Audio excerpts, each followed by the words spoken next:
최근 군사 커뮤니티에서 뜨거운 이슈 중 하나는 미 공군이 새로운 훈련기를 찾고 있다는 뉴스입니다. 미 공군은 지난 10월 고등훈련 전술기에 대한 정보 요청을 발표했습니다. 그리고 최근 록히드 마틴은 클린시트, 즉 새로운 설계를 할지 TX 사업 경쟁에서 2위를 난 T50A를 내놓을지 고민하다 결국 후자를 택했습니다. 록히드 마틴은 14일 미 공군이 T7A와 별도로 조달을 검토하고 있는 고급 전술 훈련기에 T50A의 파생형을 제안한다고 발표했습니다. 록히드 마틴은 보도자료에서 공군의 고등 전술 훈련기와 해군의 전술적 대치 항공기를 언급하며 우리는 오늘날 정의된 요구사항을 충족하는 TF-50 항공기 프로그램에 대한 경쟁력 있는 가격을 개발하기를 기대한다고 말했습니다. 록히드가 말한 TF-50은 T-50 훈련기와 F-50 경전투기를 결합한 것을 지칭한 것입니다. 대변인은 지정은 구성과 고객 요구사항에 따라 달라진다고 말하면서 한국은 4가지 구성으로 제트기를 운영하고 있다고 언급했습니다.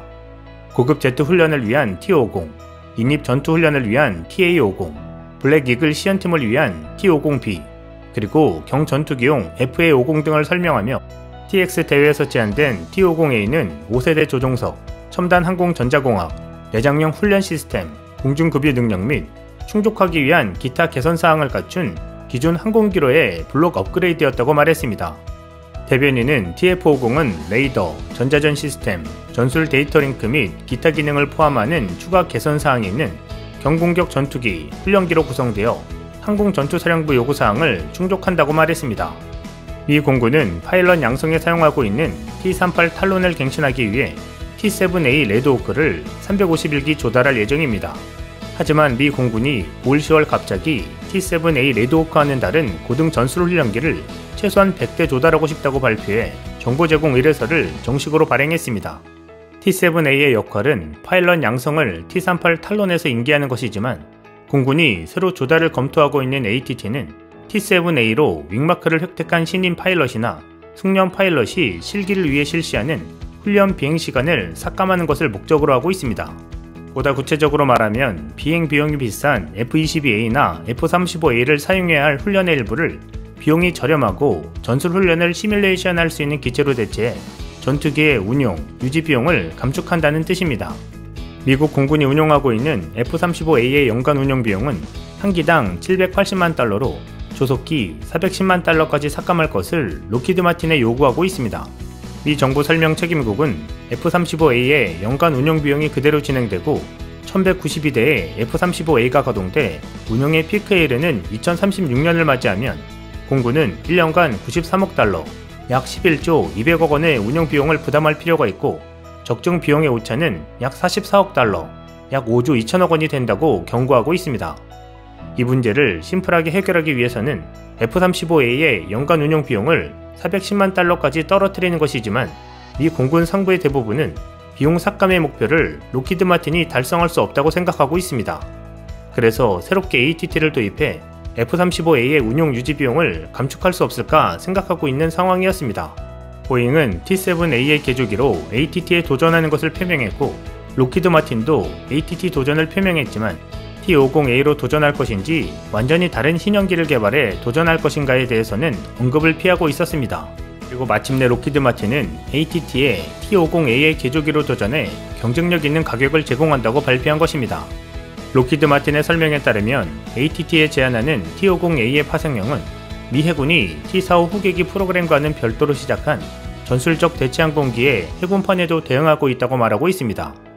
때문에 입찰이 실시되면 T-7A와 T-50A는 공군과 해군 모두에서 격돌한다는 의미가 됩니다. 현재 T-50A의 파생형이 어떠한 것이 되는지는 불분명하지만 TX로 T-7A에 패해 미 공군 수요에 들어가지 못했던 한국의 방위산업계에 있어서는 다시 한번 큰 기회가 찾아온 상황입니다. 만약 T-50A가 채용되어도 최종 조립은 T-7A와 같이 미국에서 행해질 것으로 보입니다만 구성 부품의 제조에 관여해 수익을 올릴 수 있고 무엇보다 미 공군 채용이라는 이력은 수출 시장에서 T-50이나 FA-50에 큰 영향을 미칠 것으로 전망됩니다. 참고로 이번 ATT 사업은 T-7A가 선정됐던 TX와는 다른 사업입니다. TX는 우리 공군으로 따지면 T-50이 수행하고 있는 교육 임무를 수행하는 것으로 미 공군 T-38 탈론을 대체하는데 이 사업의 주체는 미 공군 교육훈련사령부 ATC입니다. 반면 ATT의 RFI 발행 주체는 미 공군 전투사령부 ACC입니다. 한마디로 우리로 치면 전환훈련용 기체가 ATT라는 말입니다. ATT에 선정된다고 T-7A에 선정된 고등훈련기까지 가져가는 것은 아니라는 것입니다. 이런 상황에 대해 일본의 한 군사평론가는 아무튼 ATT의 경쟁 입찰 실시는 아직 확정되지 않았지만 정말로 한국은 운이 좋다고 말해 부러움을 표하고 있습니다. 그런데 일본이 부러워할 만한 일은 이것만이 아닙니다. 일본의 1인당 명목 GDP가 2027년 한국에 추월당할 것이라는 일본 싱크탱크의 분석이 나왔기 때문입니다.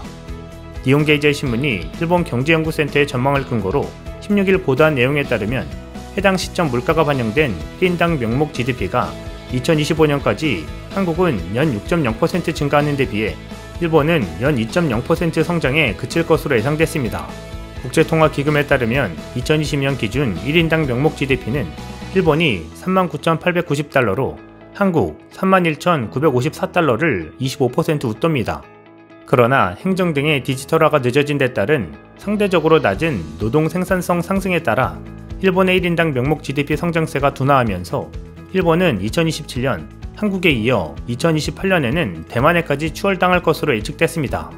2020년 기준 일본과 비교해 42% 적은 28,054달러인 대만의 1인당 명목 GDP는 2025년까지 연 8.4% 급증할 것으로 분석됐습니다. 일본 경제연구센터는 행정을 비롯한 디지털화의 성패가 노동 생산성에 크게 영향을 줄 것으로 내다봤습니다. 이와 관련 니케이는 한국의 경우 일본 정부가 현재 보급을 독려하는 마이 넘버에 해당하는 주민등록번호 시스템을 1960년대에 도입해 정부 포털 사이트에서 이 번호를 사용해 약 1,300종의 민원 신청과 처리가 가능해졌다고 지적했습니다. 이 신문은 한국이나 대만은 관공서 민원 처리에 전자화 환경을 정비해왔지만 일본은 도장 날인과 서명 등 기업 간 거래에 아날로그 실태가 여전히 두드러진다며 디지털화를 진전시키지 못하면 2030년대 일본 경제가 상시적인 마이너스 성장을 겪을 수 있다는 일본 경제연구센터의 분석을 소개했습니다. 한편 일본 경제연구센터는 중국의 명목 GDP가 2033년 미국을 처음으로 넘어선 뒤 2050년에 미국이 다시 중국을 제치는 재역전이 이뤄질 것으로 전망했습니다. 이 센터가 이전에 예측했던 것과 비교하면 중국이 명목 GDP에서 미국을 넘어서는 시기는 애초에 2028-29년에서 4-5년 늦춰지고 재역전 시기는 2053년에서 3년 앞당겨졌습니다. 이에 대해 센터 측은 중국 정부의 민간기업 규제 강화로 생산성 성장이 둔화하고 있는 점과 장기적으로 저출산 고령화 현상이 심화할 중국의 인구 동태 등을 반영했다고 설명했습니다. 어느 일본인의 말과는 다르게 한국은 운이 좋은 게 아니고 성실성과 주체성을 가진 국민들에 의해 얻게 된 당연한 보상일 뿐이라는 것을 알까요? 이상 시온TV였습니다.